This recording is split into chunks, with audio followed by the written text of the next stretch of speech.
What's going on, y'all? Welcome to a special edition of NJ Healthy Heat, the podcast. This is the first time ever we've done this live in person. I'm so grateful to be able to do this with my friend Lou Colon. Before we get to the show, let's make sure that we get some of our sponsors in there. So this podcast is brought to you by Mark Pro. Mark Pro is a great tool that I've used over my entire career, especially when I got into pro ball to help heal my arm after I had Tommy John surgery. If you use code NJHH10, you're going to get a great discount when you get to the checkout. Check out Mark Pro for all things arm-related health.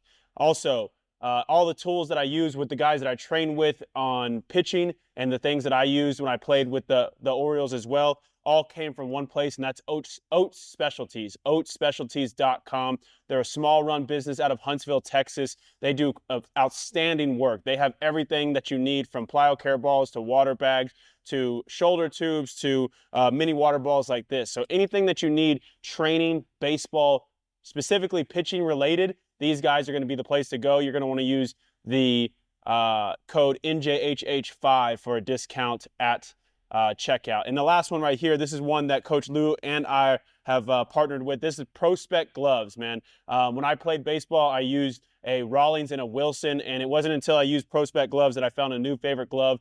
These gloves break in like a champ. They're Japanese kip leather, the highest leather that you could possibly get. They're the only glove that I've seen on the market that you can fully customize. When I say fully customize, I'm talking about I got my logo on here. Their logo is nowhere on it. They don't really care to put their logo all over the place. This is just a glove that's specially made for me. So if you're somebody out there who likes to have a glove that you can customize and do whatever you want with it, from color schemes to different things on it, this is the glove company from you. So Prospect Gloves, you're going to want to use code NJHH10 for NJHH25 for a 25% discount at checkout. So check out Prospect Gloves. Now, without further ado, let's get to our guest of honor today. I mean, this is somebody who, if you're in baseball, you've seen his name, you've seen his videos come across your algorithm. He's somebody who, until recently, I had no relationship with, and now, as of late, I'm honored to be able to call him not just somebody that I work with, but a friend. So I'm super excited to jump in. This is Lou Colon. And without further ado, man, go ahead and give us the spiel on who you are and how you got to this point, and then we'll dive in a little bit deeper. Yeah, it's funny how we met. We actually met about a couple months ago. He's been reaching out to me, and he surprisingly sent me a note or an email, A text message. a text message to meet for a lesson. So I didn't know anything. I didn't know anything about Matthew. I didn't know his background. So I met him at a park. I just started repping him GBs, ground balls.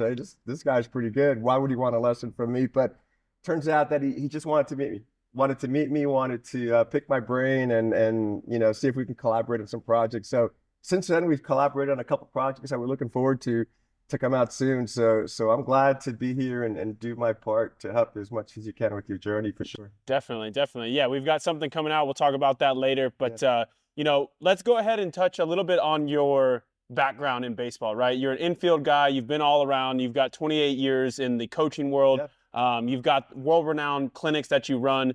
You've been a coach in the NCAA. You've worked for NJTIS or NJ, what is it? NJIS? NTIS. NTIS. Sorry.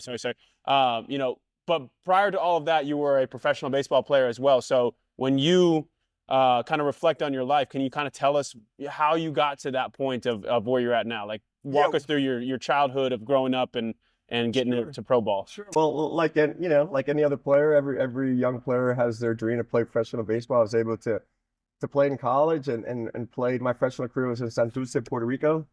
And once my playing career was over, I jumped into coaching immediately. Started off as a high school coach for about 3 or 4 years, and jumped into college coaching for about 13 years. Coach at FDU, coach at Drew University, wound up being a head coach at Drew University, and then decided that I think I'd make a bigger impact doing training and lessons and really making a difference with these players around the world. Definitely, man. Definitely. Yeah. And so, let's talk about your experience with scouting. I think that's one of the areas that I want to talk to you first. We kind of had a conversation about it, and we said we'd save it for the podcast. So when you were with NJIS, and you were NTIS. NTIS. Dang, I got to get that That's better. okay. NTIS, Yeah. and you were scouting for, it was USA Baseball, correct? Yeah, USA Baseball. So NTIS is a selection series. So what typically happens is the America is regionalized, right? So they have the Northeast team, the Southeast team, the California teams, the Central U.S. teams, and they all go to Cary, North Carolina, and they simply have a championship tournament game. Okay, so throughout that championship tournament game, I was on one of the coaches on the selection committee. So I would select the players that I felt strongly can be on the national team. So we typically select 50 players that we would invite back to our developmental series. And my area of responsibility was simply they're playing games every day, and I'm, circling a player. Yeah, this player, has smooth actions, he has a good arm, and just writing his plus actions or his attributes that I feel will play at the next level. And it's a process. It's a process, Matthew. We'd write our notes. We'd meet as coaches, and we'd have that healthy conflict. It's like, oh, I like this kid. I like this kid. We'd create a board, right? And then we'd follow back the next day. So if there's a short step that I had high interest in, I'd have two other coaches, follow that short step to see if the interest level was the same. And at the end of the day, when it's all over, we select our players, and that's how it works, essentially. Definitely, definitely. So you've been fortunate enough to be around a lot of high level shortstops from the youth to high school, college, and even the pro levels. You worked with some MLB All Stars, things like that, which we'll touch on. But when you're out there grading a guy and you're evaluating a shortstop or an infielder, so to speak, what are some things that you're really looking for? What makes a guy stand out to you in order to, be on a team of such prestige?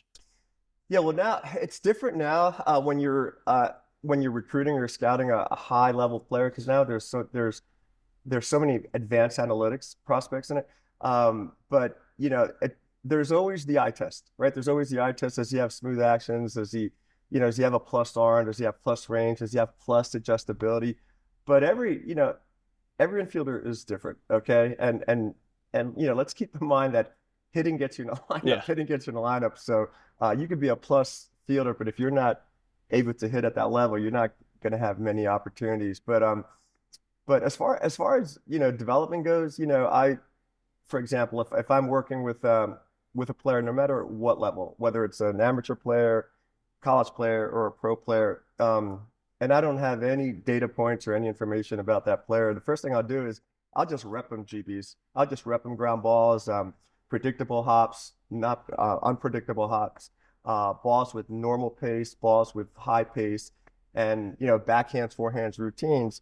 And because I've been doing this for so long, I know right away, say, hey, it could be just one tweak. It could be your posture, it could be your first step dominance, it could be your throwing, your arm action, your repeatable arm action.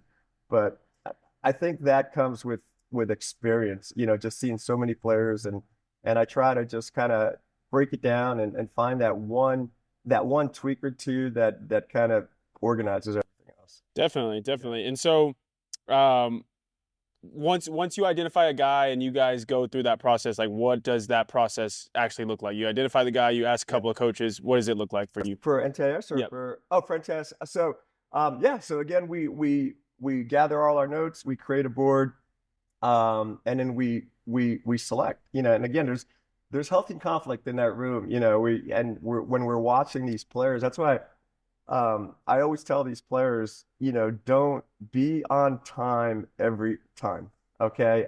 Because you never know who's looking.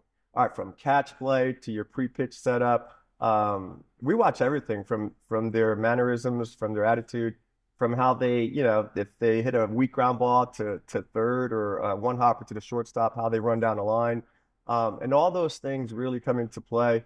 Because they're representing the U.S., so we want really high character kids with good disciplines, with good baseball disciplines, and the ability to compete at a very high level.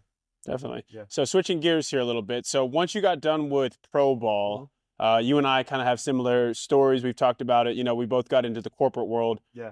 Talk to us about that, and then what kind of drew you back into the game of baseball.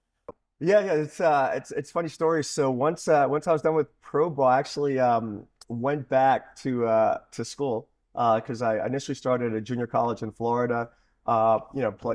Played my professional career for a while and just really jumped into the corporate America world and did what I had to do and um, work hard, buy a house, do all the things, check those boxes, I guess. And I think about 7 years into it, I just decided this was not for me. Yeah. I wanted to really get into development and coaching and start off as, again, a head high school coach, jumped into college, have done stuff with professional teams, work stuff with USA Baseball.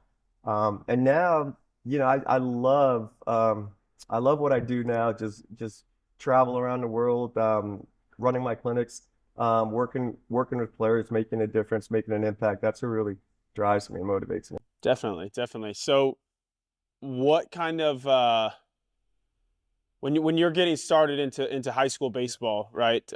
What was the goal at that point? Was it to be where you're at right now, or like how did Oh you my get? gosh, that's a great story. So, um, I start off. I actually was the head coach at the high school that I attended, and it's funny because I was not a teacher at the school, so it's uncommon for an outside person to come and coach a program. And the program was in shambles. It was under 500. The AD actually reached out to me and said, "Hey, we need somebody to come here and change the culture and change the program." So the first thing I did, Matthew, is with my money, I purchased Warrior baseball t-shirts, right? And I got them all nice hats, and I told everyone, hey, the first day of practice, I want everyone in the baseline in the gym because we're in the Northeast. Um, and gray baseball pants, your Warrior baseball shirt, hat, be on the baseline at 3 p.m. So I wanted to set that culture from day one. Hey, we're going to dress like a team. We're going to practice like the team. And it's amazing when you work with less talent, you really become a good coach because you're teaching players at that age the basics like catch play, Yeah, throwing accuracy, throwing velocity, basic footwork stuff. So there are many times I'd stay late, and work with players individually, and you really learn how to be a good coach. And to my surprise, that year we actually finished over 500. We got into states, we were eliminated in states, but a couple of years later we grew, and those simple concepts, building a culture, building an attitude, working hard, really mastering the fundamentals, and really having intent in everything we do, from catch play to short hop picks. Really work on the basic stuff, and yeah, that was a really good coaching experience for me. And then I moved on to college and so on. definitely. Yeah. And so, you're regarded as one of the top infield minds, not just at the youth level, but even at the overall baseball. And people Yeah. regard you that, and that's just not me. That's, the colleagues that I've seen out there, everybody who I talk to about you, you're up there when it comes to how to teach infield. And my question is where does all of that knowledge come from? Like, you're teaching so much Yeah. stuff. You're dropping gems on dudes every day, but who was the one, or where did that information come from for you? Yeah. Experience, right? And it helps that you and I both played infield, so Hmm. we felt it, right? We know the struggles. We know what looks smooth, what feels smooth, and what fluidity looks like. But like anything else, with me, it's just experience. All these years of experience. Um, it's one thing I'm very grateful for is one, in this business there comes fortune, right? You meet really good people. I love collaborating with coaches all over the world. And just kind of, sometimes you and I may train a player and we're saying the same thing, right? But you may have different verbal cues, I may have different verbal cues, and you kind of see what resonates with the player. But it's just the experience playing it for a long time and teaching for a long time. I think that's where my knowledge is enhanced from. Definitely, Yeah, definitely. Yeah, experience is definitely can't be yeah. can't be matched. But I didn't know if you were out there reading books or doing anything like that, Well, or yeah, you're always learning. You're always learning. It's funny because social media it's really really deep into every player, and I think it could be good and bad, right? Social media, it's funny because I think most people think I'm a big social media yeah, guy, and we talked about this. I'm really not. I try to stay away from my phone as much as I can, unless I'm posting. some information that I feel is valuable out there. But I try to contextualize social media, right? I try to use it kind of like a library, right? And it's amazing because I'm always looking at for new footwork, movement drills, and I follow, quite honestly, a lot of soccer players, a lot of boxers, a lot of tennis players, because those are players who really have to focus on quick movements within their radius, right? Kind of like an infielder within their fielding radius. And it's amazing how tennis players move and soccer players moves and their ability to control their body movements and that center of access and have that really quick first step. But I understand the value of social media and I understand it can be impactful, but sometimes for me it can hurt a player. There's just we're in an era where it's just information overload.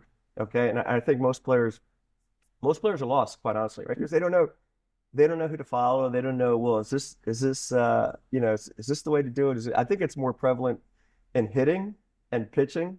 You know, a few years ago I spoke at a convention just for infield, okay? Yeah.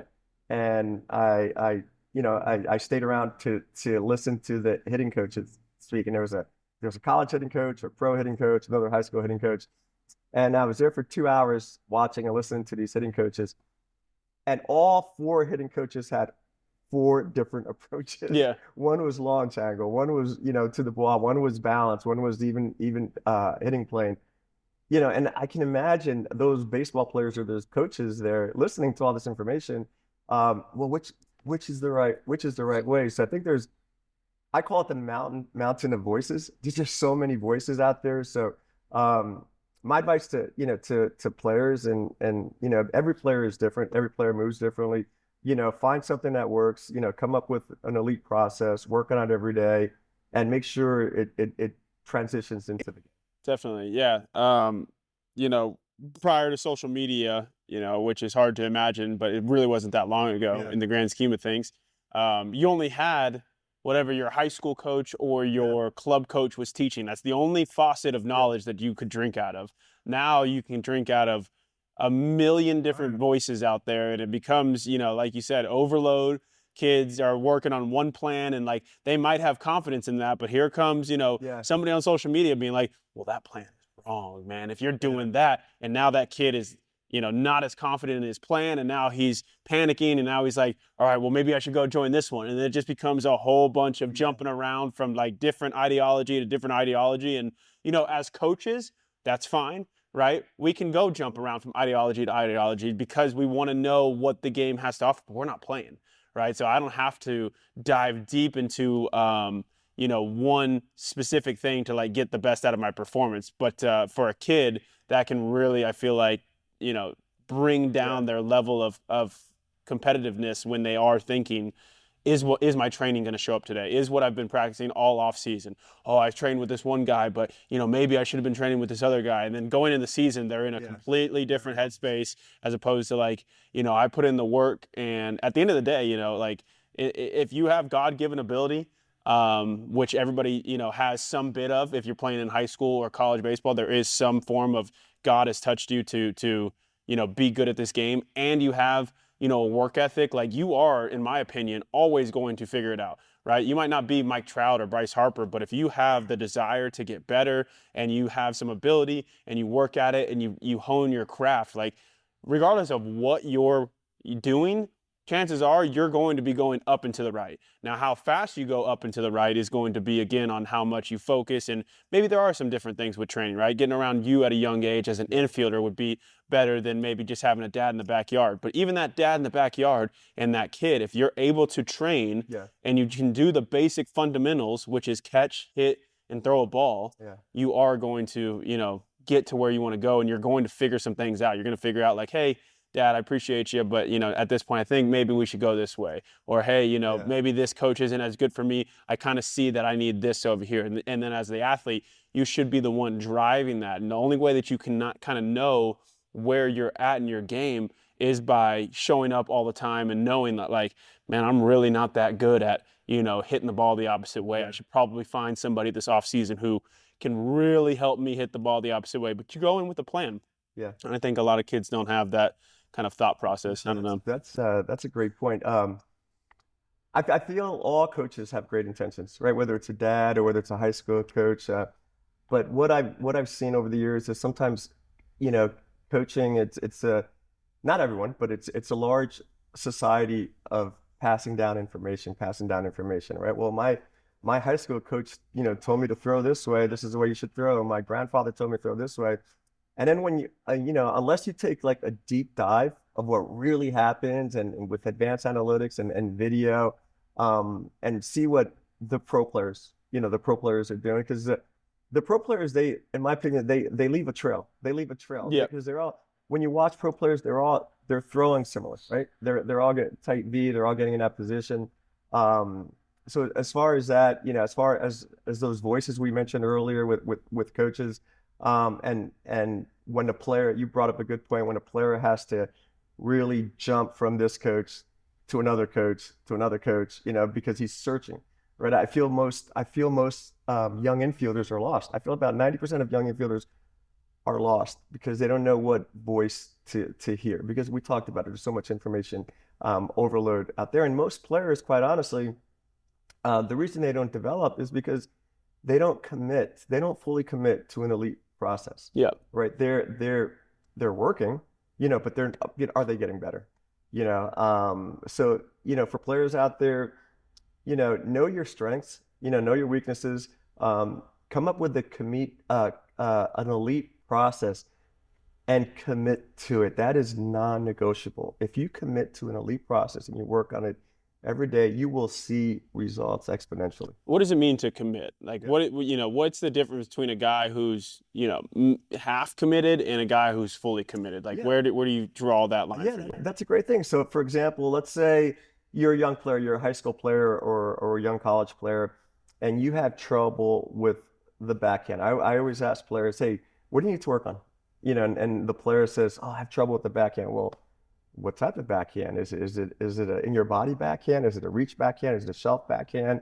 Is it because you're not getting good angles? And I'm telling him all this information, and he's like, well, I don't know. All of them.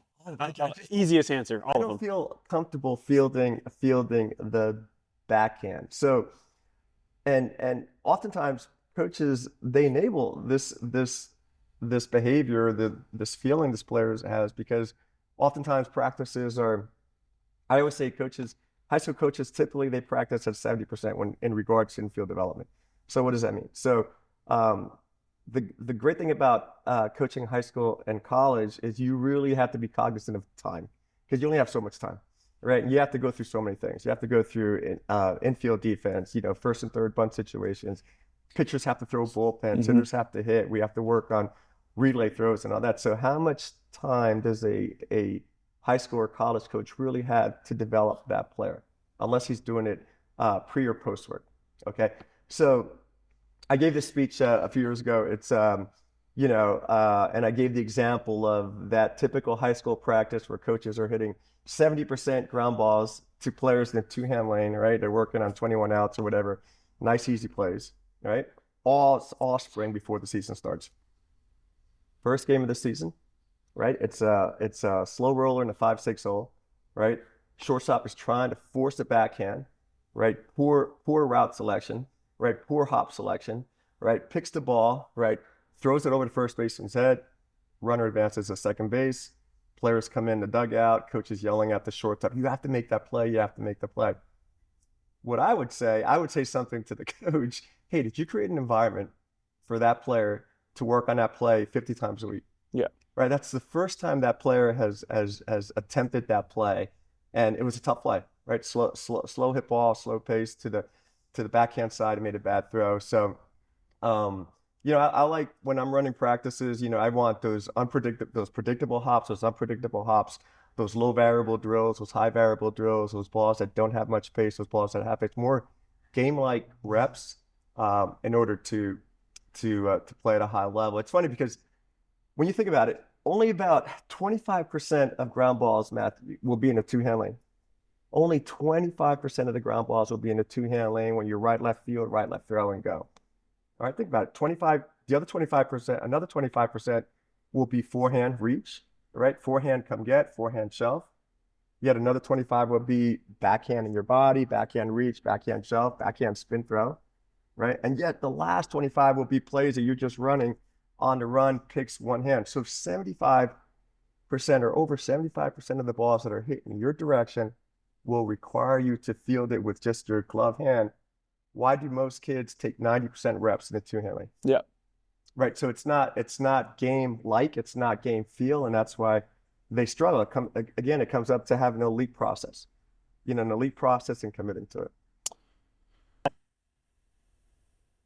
One, I think we've talked about it. I think it's easier to just start off with one hand, field with one Yeah, hand. for sure. You're more flexible with it. You have more range with it. Implementing the second hand is honestly a harder thing. So if you're a youth athlete out there or a parent or a youth coach who's listening to this right now, anytime you're starting to work with like young athletes, have them just start doing Yeah, everything with one hand first and then put that second hand on. Even if, they make right now, I train a kid who every time the ball's hit at him right now, instead of going right left field, he fields everything on the run with one hand. And while I yeah, want to be like, hey, that's not what we're going to do at the next level right now, at least it's better than him like stopping the feet, trying to do the wrong thing, not getting in sync, and then making a bad throw. yeah. He's at least got some momentum going to the base, and then you can kind of come back and fix that. So yeah, that's interesting when it comes to the training for sure. And so what do you think a typical, if a coach is out here listening or a parent's out here listening, they're not coming to a Lou Cologne camp or a clinic, or they're not paying for a infield instructor, and they just want to have their kid trained by themselves. Like, what are some avenues or what are some things that they can be doing with their kid or their kid can be Yeah. doing by themselves to kind of keep that in tune? Because it doesn't have to be overly complicated. It doesn't have to. Field the ball, catch the ball, throw the ball. That it's simple. Keep it simple. Right? That's a saying that's old as time as the game of baseball Yeah. is. So what are some things that they can be doing by themselves to get better?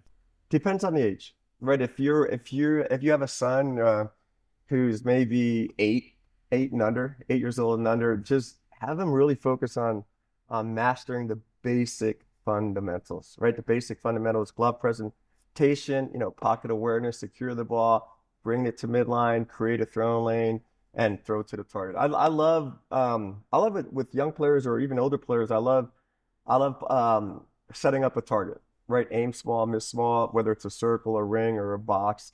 Um, and I want them to focus on every play, try to hit that circle, box, or square, whatever, and really work on that.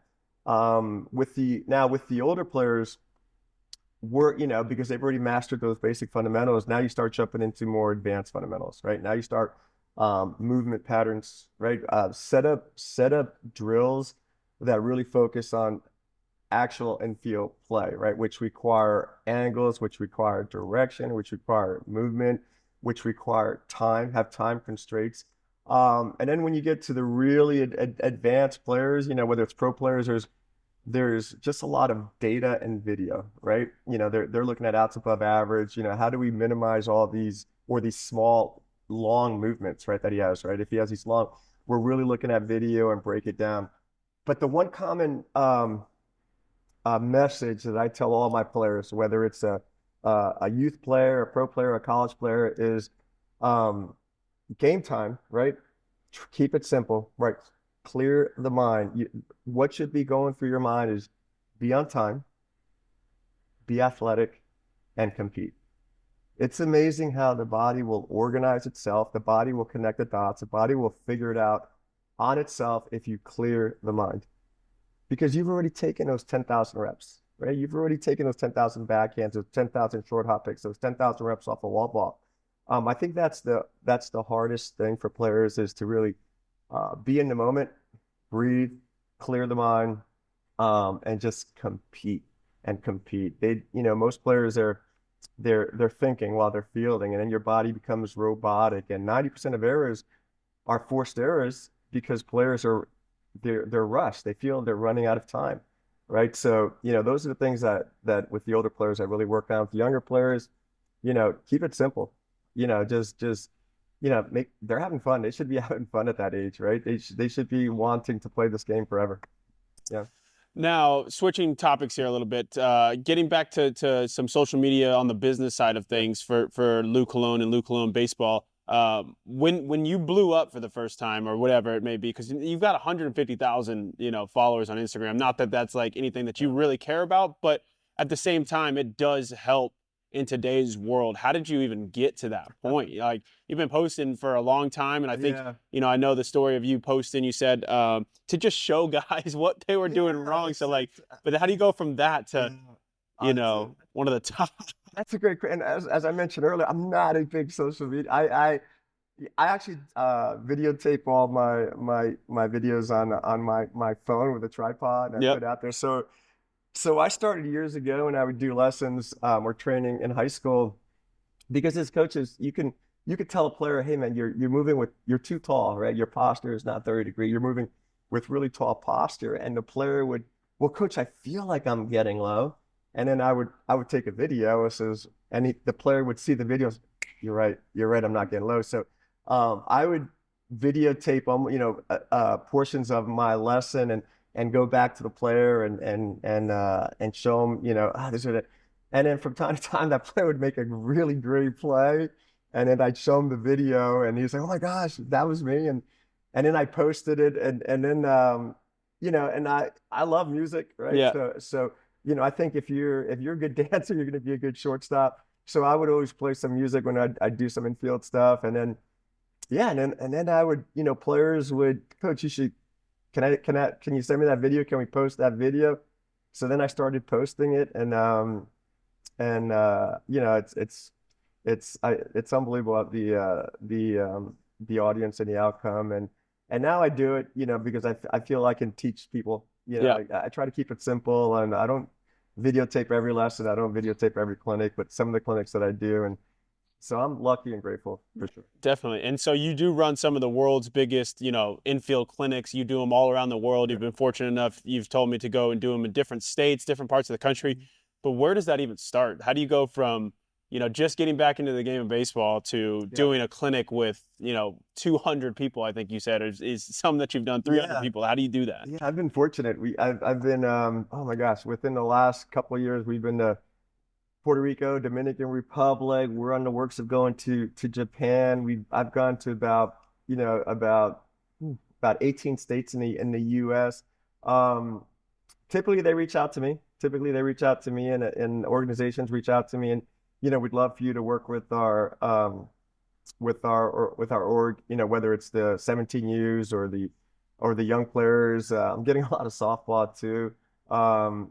And yeah, I mean, you were with me and in Utah. Mhm. We had a great event out there and yeah, it's I don't know, I love it.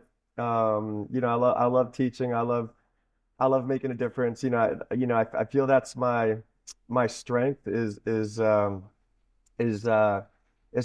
preparation. My strength is preparation, okay? And the ability to teach, right? The ability to be a good coach, you have to be a good teacher, right? You have to have patience. You have to really understand and see holes and fill holes and really build that relationship with players. Now, there's a lot of probably coaches out there who are listening to this, or guys like me who are former players who are thinking about getting into this and want to get to where you're at, right? Everybody dreams of being able to fly all over the country and fly over the world to teach baseball, Yeah. and have a business doing it. But what are some of the negative stuff that comes with that people might not see when you get to the level that you're at, where you're doing Yeah. so much for so many people? Like, what are the everybody sees the bright lights of like, Yeah. oh my God, he's Yeah. he's doing all these cool things, but behind the scenes, what are some Yeah. things? I wouldn't probably say it's a negative, but it's you only have so much time, right? You got Yeah, only so much time in the day, and there's lots of traveling, right? I was telling you the other day at the airport, I'd much rather drive 5 hours than sit in the airport, yeah, 5 hours. But it's just the traveling, could be a burden, but I don't know. I really don't complain about it.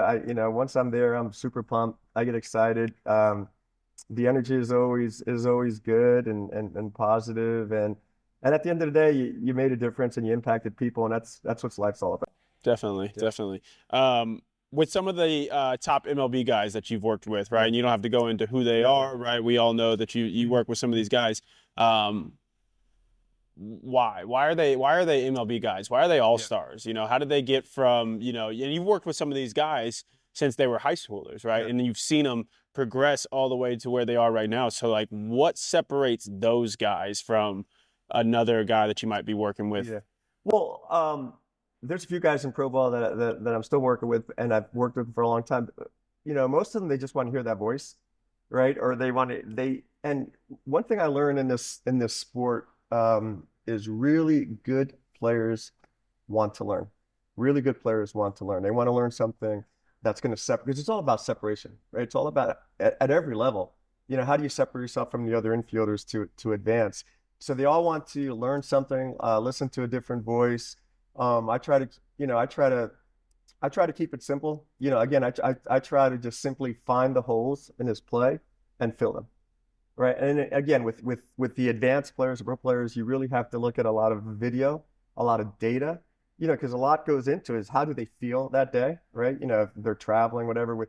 With young players, you know, they're, you know, you can kind of go over all these things, but I try to incorporate video, try to incorporate you know, basic drills that will help you with that play and just reinforce those drills, you know. And the one thing I learned about pro players and amateur players is it's amazing how pro players they keep it as simple as can be, right? They keep it, you know, and sometimes I see these younger players, particularly with hitting, I think, you know, Yeah. they're just it's just so much information and again, as a coach, you know, sometimes you just have to get out of the way, right? Sometimes you just have to like keep it simple, let his natural ability take over, and just maybe tweak those couple things. Yeah.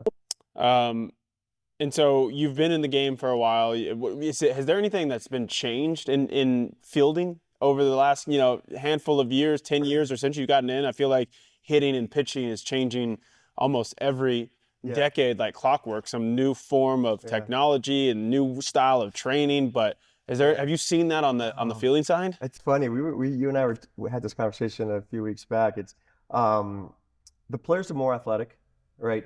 Um, you know, the game is faster in my eyes, right? So how do we find ways to slow the game down, right? So there's more video, there's more, you know, there's more analytics out there that can really work with you on as far as getting from point A to point B and angles and stuff. But one thing I feel that's been in a decline within the last few years, I see it all the time, is kids can't have a normal catch play. Yeah. Right? We're talking about that. You know, if I were to line up, you know, 40 kids and have them go through a catch play routine, I'd probably have like 10 drop balls. You know, and then we'd have to break down how to catch and be athletic. I think I think years ago, kids were I don't want to say better, but they didn't. I feel the kids now.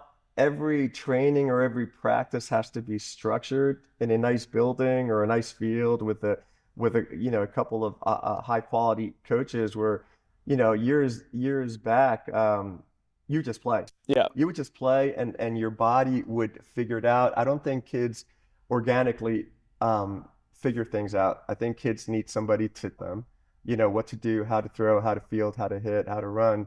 Where kids back then they would just play every day, and their body would organically figure it out. The one thing I would end, you know, I feel that the over and again it's my opinion, right? The Yeah, of course. overall masses of players back then, maybe like 20 years ago, they were better players because they played more on their own. I feel now maybe the top 10% of players, maybe I should word it this way, the top 10% of players now are more gifted and more talented than the top 10% of players maybe 20 years ago. However, I feel the 80% of players back then were probably better than the 80% players below today. Yeah. Because back then kids just played, right? And they figured it out. Today, those 80% players, you know, they're hearing all these voices and they're lost. They don't know you know, who do I listen to? What habits? They don't have an elite process and and they're probably not having fun. You know, they're probably not having. So that's just my opinion. Just my And opinion. how does somebody go, or as a baseball community, how do we tip that scale back into our favors of kids just playing? Is it a phone thing? Is it for us up here in the Northeast right now, is it a Yeah. weather thing where you can't, like Kids are distracted. There's just so many other things to do. Kids on their phones. There's so many other things to do. Or when you and I grew up, we just go outside and play, right? And now kids, there's just other they have other interests. They have other responsibilities and what have you. So but there's been distractions across all of society, right? So it's like, they might not have you might not have had a phone, but you had TV, yeah, right? So like that was y'all's big distraction. And then, your parents were like, "Oh man, they got the TV with the color on it and the pictures are big and they got the Segas out and they got the Nintendos." So like it's not like a new thing. I think it's the phone is definitely taken strides, and the phone itself is more addictive than any video game that I think we've ever had. And it's almost like having every app is its own video game. So you're basically switching from dopamine to dopamine. Like you're just, all right, Instagram done, Twitter done. Before you know it, you're 4 hours in. And, I've fallen victim of speaking on this because I've done it myself. yeah, But yeah, I'm curious, like where we go from there, and how do you get kids like back into just play mode? Hey, let's yeah, all meet up at the park and like let's just play until the sun goes down. I'm sure some kids out there do it, yeah, but we'd have to agree that the mass majorities are swinging into more time inside on computers, on watching yeah, TV. Don't get me wrong, man. They make shows so good now. They make little YouTube videos so good. They're just pulling you in that direction, but you yeah. almost have to, as an elite athlete, pull yourself away and be like, all right, Yeah, create time. I don't know. I don't think I have an answer for that. I guess, if it matters to the player, he will play better. He will get better. If it matters to the Yeah. player. I think it doesn't even have to do with the player, because at that age, like, of course, a kid's going to choose to be on their phone over, Yeah. like, go do something that's hard. I think it comes down to the parents, and not to take it a shot at the parents. I don't have kids, so I Yeah. can't speak on this. But I can't speak on having a kid, but I'll say, I've seen parents who limit their kids' phone, or like they say, like, hey, you have to go outside, like, you don't get to be on your phone until nighttime. Like, I think forcing them to do things that maybe they don't necessarily want to do can Yeah. actually help them in the long run. Because again, they're going to choose. If you left it up to a kid to, what do you want to eat today? He would choose pizza and ice cream and whatever else. He wouldn't choose, broccoli and but stuff. Yeah. I think it's the same way with like the development, where it's like, I know you want to be inside, Yeah. but like you got to Yeah. go outside, dude. Go figure it out. I don't know. Go do anything. Yeah. What should I do? No, Yeah. go figure it out, man. Yeah. Don't come home. Yeah. I mean, the parents do have a huge part in their life and their development, but the kids have to want it too. Yeah. For sure. Yeah. So where do you see the infield going from here? Is there anything that you see? I mean, it's getting better. We mentioned that the players are stronger, faster.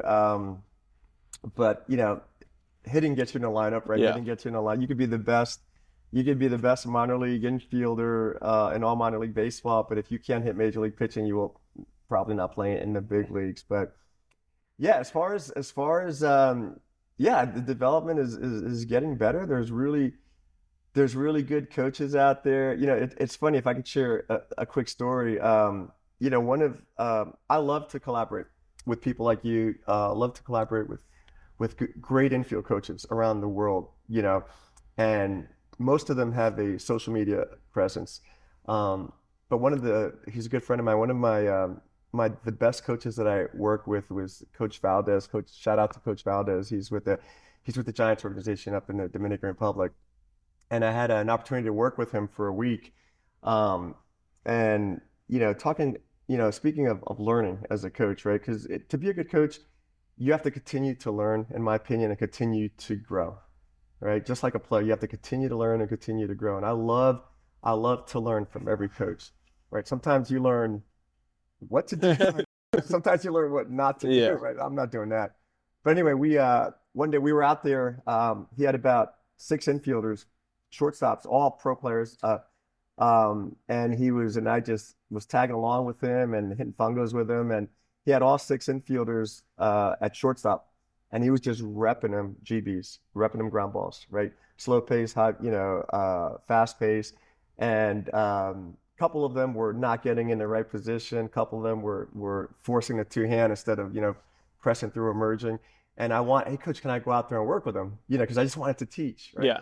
And Coach Valdez said, no, just stay here, just keep hitting fungos. And I'm thinking to myself, why? How are they getting better? How are they getting better? And his lesson was kind of like to stay out of the way, right? So his lesson was, the thing is, when you have Matthew, you have 6 elite pro players there, right? And you're repping them all GBs, right? But there's always going to be one player that's better, and you could see it, right? That one player has plus actions that's always seems to get that short hop or that long hop, always seems to work through the ball, right? And the great thing about it is the other 5 players, they know this. They know this, right? So I'd watch him just repping him GBs, and then he would say, Coach Lou, just watch how they teach themselves. And every time that one player, the best player, because typically if you're hitting, let's say you have a line of 6 infielders and you're repping them ground balls, right? You kind of pick, you throw to first, and then you get behind the line. You don't even look at the next player. But every time that one elite player went, you would see all the players turn their back and watch what he was doing, right? He had a like a pre-tap descent. He would tap his glove, right? He would turn his glove thumb down. His hinge was perfect. Like he really broke down his footwork. And then the other players would watch him do that. And it was a great thing to see because to me, that was the best teaching moment for those kids instead of me walking out there and saying, hey, you have to, break down your glove presentation is a little late. And then it's funny because they started fielding just like the player who was elite. And then I said, Coach Valdez, that was the best teaching moment for me as a coach. So, sometimes you have to just get out of the way. Your body will organize itself. When you're competing with elite players, you either have to keep up or you're gone. Yeah. Right. So when they're working with, when they see this elite player, they just watch and learn. And it was for me, that was, going back to as coaches, you always want to learn. To me, that was a great learning experience. Coach Valdez, he does not have a social media, right? Can't find him. He's one of the best. He keeps it simple. He's been doing it for a very long time.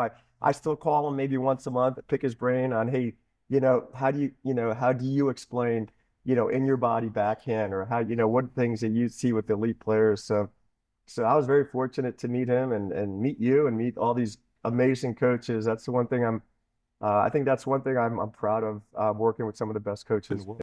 Yeah, definitely, man. Yeah, no, it's been an honor to work with you, and I'm still young in this. You're showing the ropes. You've kind of laid the blueprint and the foundation for what you can do in this game when you work hard and you're knowledgeable and you respect people and things like that. So, I want to give you your flowers there too.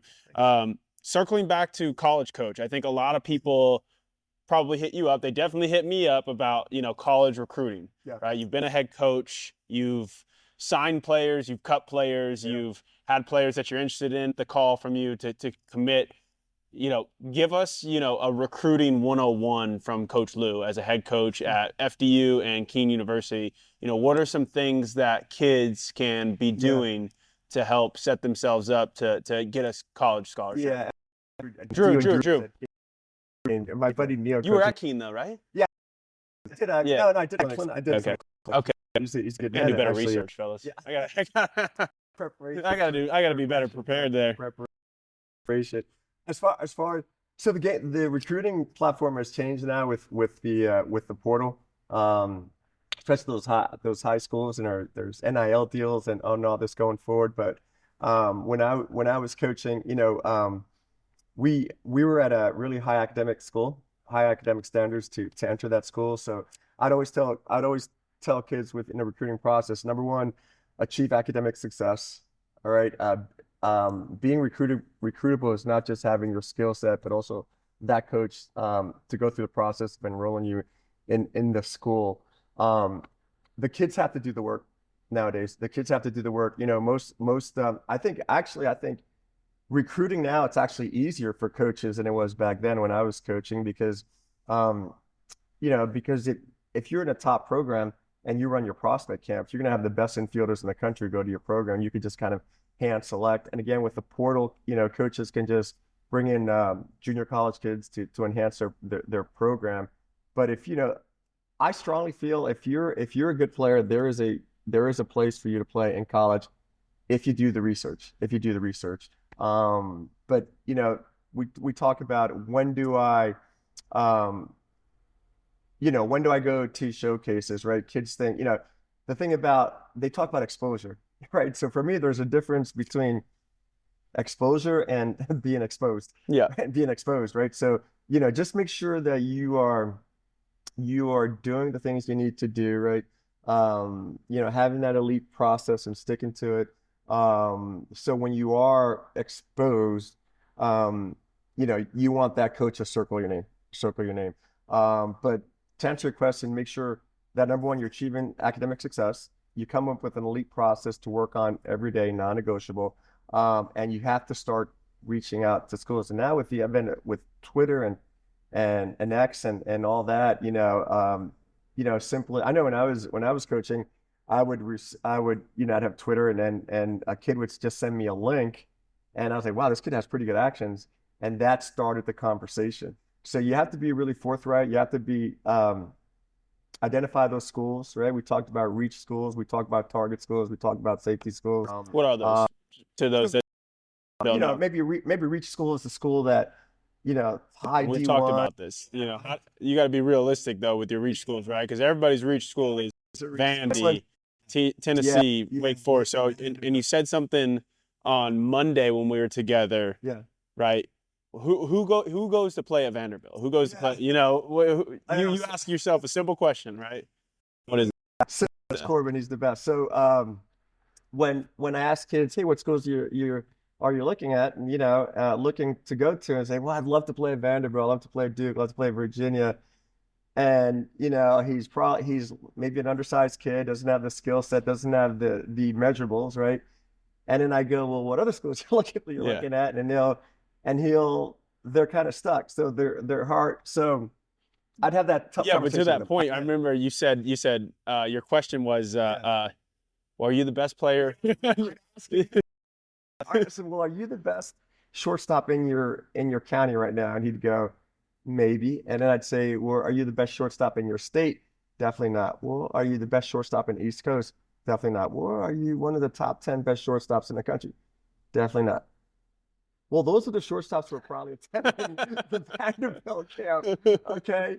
So I'd have that conversation with them, what other, and then they'd tone it down. But I'm not saying that you should always, strive for high expectations, but you just have to be Yeah, realistic. And I tell you what, man, winning a championship at a Division 3, you have the same feeling as same. winning a championship as Division 1. You're still running on, you're still jumping on that pile. It is the same feeling. And there are D3 players they're playing professional baseball. There's junior college players that have been signed. So, it has to be a good fit, right? You have to go, through the whole process. But I truly believe if you have some talent, there is a college for you to Definitely. play And the for. role of parents, I always try to ask everybody who comes on this podcast, because I think a lot of parents listen to this as well.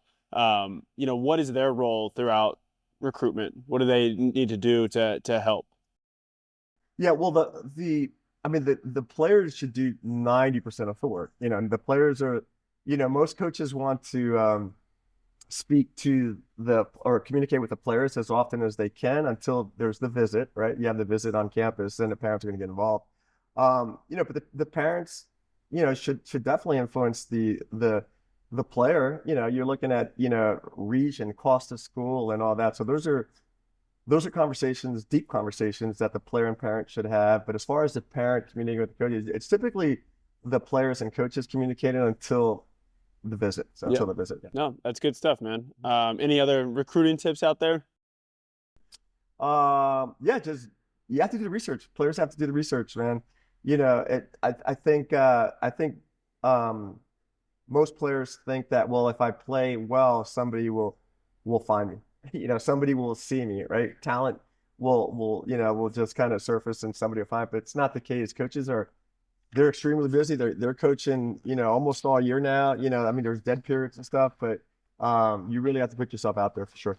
And so before everybody comes on this podcast, I always put, questions out there for anybody who wants to, be able to speak with whoever it is I'm speaking with you. I had a couple questions come through, chose a couple to the here that I want to ask you. One of them came from a player that we worked with out in Utah, actually. And he wants to know, as far as being able to stand out as an infielder, what are some things that he needs to be doing in order to stand out as an infielder to get, college attention?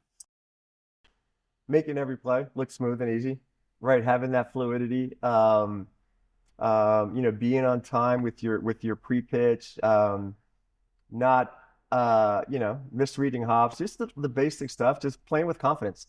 I think playing with confidence is the biggest thing, and you could tell by their body language, and even if he boots an error, wanting the ball every time, being on time, being athletic, being Yep. competing. The next thing was, if you had to prioritize them, right? This isn't for every college coach out there. This is for you. If you had to prioritize, footwork, arm strength, baseball IQ, fielding ability, like how would you rank as far as skill? What elite shortstop should have first? Where on the scale should things kind of fall?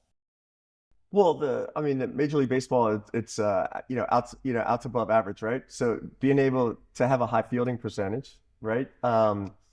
That's a huge criteria. You have to be able to have a high fielding percentage for that coach to trust you. But as far as fielding technique, I feel most coaches would say footwork, right? I feel most coaches would say um, catch point, right? I feel most coaches would say angles, right? But I would say is adjustability.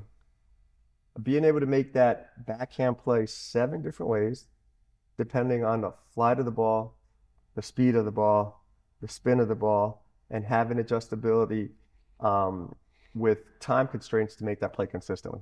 Adjustability. Gotta love it, man. And that only comes from doing it so many different times. Yeah, I mean, and feeling confident in 7 different ways for to sure. do it, right? It's just like, for me personally, I struggled with fielding the ball on the run, two hand. That's a very elite athletic play. You have to have good mobility, Yeah, fielding it with two hands on the run. So I shied away from it. I never really tried to do it in practice. I never really tried to do it in the game, but like I yeah, limited myself on plays that probably required that, and I tried to force my body to get around, yeah, or I tried to go backhand through the 6 hole, whatever it may be. But yeah, having adjustability is easily said, but again, it's yeah, hours and hours of work yeah, on every single play to get to the point where you feel comfortable fielding it 7, 8 different ways and yeah. being able to make that play consistently. It's funny you say that because we mentioned earlier, when I'm working with a kid and I ask him, hey, what's your most challenging play? And it's the backhand play. And then we broke, well, which type of backhand play? And then I asked him, okay, well, how often do you work on it? Not often enough. Well, tell me how often you work on it. Maybe once a week, whatever. So, imagine if you had trouble within your body backhand on a slow pace ball. That was your number one challenge right there. I would just, man, do wall ball. I was Do about to wall just bring ball that up. every When you say that, day in 10 minutes, right? I've done it in my career. Matthew's done it in his whole career. In 10 minutes, you could throw the ball against the wall 100 reps. So I was telling the players, in 10 minutes, you can field 100 backhand plays in your body backhands, the balls that you're struggling. Making sure you're fielding that ball more in the fingers of the glove, making sure you're presenting early, make sure your catch point is out in front. 100 times a day, 500 times a week. If you do that for 21 days, you will be the best infielder in the state fielding in your body I'll backhands. tell you guys this quick, easy progression because you're gonna be like, well, coach, I don't have a place to go. Um, Start with this. Start with a tennis ball and just your bare hand. You don't need any equipment. Just start with a tennis ball in your bare hand. Then get a if you just have your glove, you can find lacrosse balls everywhere. Start throwing the lacrosse ball against the wall. Those create really really difficult hops. I like lacrosse balls, and I know Coach does too. They're Yeah, about the same size as a baseball, in your hand as far as the weight too. And then from there, if you have a net or you have somebody to hit you fungos, things like that, yeah, that you can throw into, then you can start working a baseball. But you don't have to rely on a baseball in order to get your work in. If you just play simple wall ball, I grew up playing actual wall ball, behind the fields that my brother was playing yeah, at or wherever we were at, just playing throwing a tennis ball against the wall. And I think that is, I attribute a lot of my athletic slash, fielding ability to the game of baseball. I think you've mentioned that too, as far as a youth kids go. So playing more wall ball, I think, needs to come back. And that might be, one of the answers to, what we talked about. Mandatory wall ball across the United States. We'll implement that in for all baseball players. Got to play school for wall ball. For wall ball, man, for wall ball. What's something as a young infielder you wish you knew that you could go back and teach your younger self as far as infielding goes? Ooh, that's a great question. I'm glad, I'm fortunate with my training as a youth player because my parents were always working, so my dad didn't really go to many of my games. I felt that helped me because I didn't have that added pressure. Yeah. Okay, so I was playing one to win and one to be better than my friends, just at that competitive atmosphere. But yeah, I wouldn't change anything with what I did as a youth. I What feel. would you teach yourself though? Oh, what would I teach myself? Something you wish if you could go back and say like, hey, do this. I would teach myself to hit better. Because I love fielding, and 90% of my training was fielding, and 10% of my training was hitting. I probably should have balanced it out more. So that's why my pro career wasn't very long. You stuck with what you knew and what you were good at. I wish I worked more on hitting. Definitely. So to kind of wrap this up, what's next for you in Lou Cologne baseball? What are some clinics that you have coming up? We'll give you the opportunity to talk about that. What do you have coming up? I know you got this month. When this podcast comes out, you might be done. So for 2026, maybe, what are some big things? We talked about it. We got a couple of pro teams reaching out to me to work with them. We talked about this. I'm not quite sure if I'm going to make that decision yet, but we're in it's December now, so I'll be in Northeast. Then I head out to Texas, your hometown. Yeah. So I have a couple clinics there, and then I'll be in Tampa. So typically this time of year, I go to Florida to work with a few pro guys before spring training. And then we'll see where it goes from there. But we have clinics all over the country. I'm sure I'll pop out somewhere. Definitely. And then, I want to give just a little bit of time, not to crazy plug it, but just the things that we're working on, man. I'd love just to talk about what you're excited about with what we're going on. So for those listening here, Lou and I have spent plenty of days, many of hours. It's been going on a couple of months now that we've decided that we want to get you guys the most information possible as far as middle infield play goes. So we dedicated, many of mornings, hours and hours of shooting, editing, all of those things to bring to you a complete package of everything that you would need to know as a middle infielder, how to turn double plays, the mindset of where to hold yourself when you're holding runners on, making plays on the run. Lou has got a ton of different drills that we were able to shoot with some of these players, put them in there, second baseman work, all of those good things. We just felt, there wasn't enough infield instruction, and we get hit up all the time. He's somebody who travels all the time, and people want his time, and this is a way for him to be able to say like, hey, even though I'm doing these things and I might go do pro ball and I got to go hang out with the guys, the pro players in Florida, here's all the things that, I could teach you. And while he might not be able to be there in person, it is his teachings. And so I think this is going to be something that, you guys are going to benefit from. It's going to be something that once you buy it, we're going to continuously update it for years and years to come. It's a one-time purchase. You'd have it for life. We'll keep adding drills in there. We'll keep adding different things that come up in the world of baseball. But I'm excited to get it out with you, and I'm curious on what you're most excited about when it comes to the middle infield package that we're kind of putting together. I love it. Matthew and I we spend hours out there. Some days we're colder than others. But what I think separates us from other infield packages is we really focus on the important things, the things that are truly going to help you develop as an infielder, as an elite infielder. We shared concepts, from obviously the developmental part, what the body should do, but also the mental part of what the body should do. So I think it's a really good, valuable tool for not only not only players but coaches and parents. There's insights in there that are ch life changing as far as infield development stuff. So we really spent a lot of quality time, and I had a good time doing it. And it's going to continue Yeah, to it'll grow. continue to grow. Bring you out to Florida so Yeah, I'd love to. we can throw. Do you guys know that Matthew throws or threw 100 They miles? know. They know. I just I wanted gotta to, tell you people. guys That's my street cred. like 40. That's my street So cred, he bro. has a gun for an arm. So we went over some throwing technique as well, and he has a good process with arm care that's going to be in the video. So yeah, it's just a wealth of information from my years of experience and Matthew's years of experience. So it's going to be out soon. We look forward to it. We're gonna continue to add to it, but could be a good Christmas Yeah, gift to definitely. No, definitely. Yeah, we're excited. There's hours and hours. Believe me, I've edited it all myself. This is a project that we've done. We've got really no outside help from it. This is a labor of love, a labor of passion. Hours and hours of content, like you said, from arm cares to warm-up routines to infield warm-up routines to throwing routines to we're going to end up adding some strength and conditioning stuff in there as well so that you guys can have. I'm going to personally put in some throwing programs that you infielders can utilize depending on which age you are.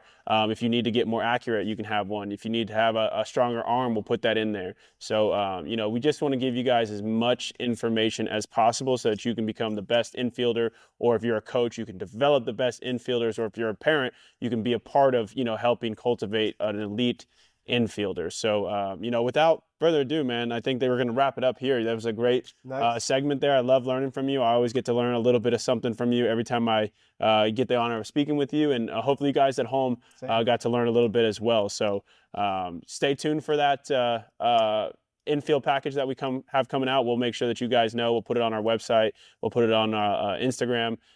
Where can they find you? If for the random people out there who aren't one of the 150,000 people that follow you on social media, right? Where can they? How do they find you on social media? Not in person. Not in person on social media. Just go to my YouTube, Coach Luke Cologne 24 on my Instagram and my YouTube. I'm sure if you put Luke Cologne, There you it'll go. come Yeah, up. I'll plug it all into the description, whether you're watching this on YouTube or listening to it anywhere you get your podcast. You can look at the description link. I will have his Instagram stuff. And as always, I really appreciate you guys tuning in to every single one of you. It means the world that you guys take your time to hear me and whoever it is I'm speaking to ramble on about baseball. If you could do me a favor and just support the podcast, just hit the follow button. That does nothing but help.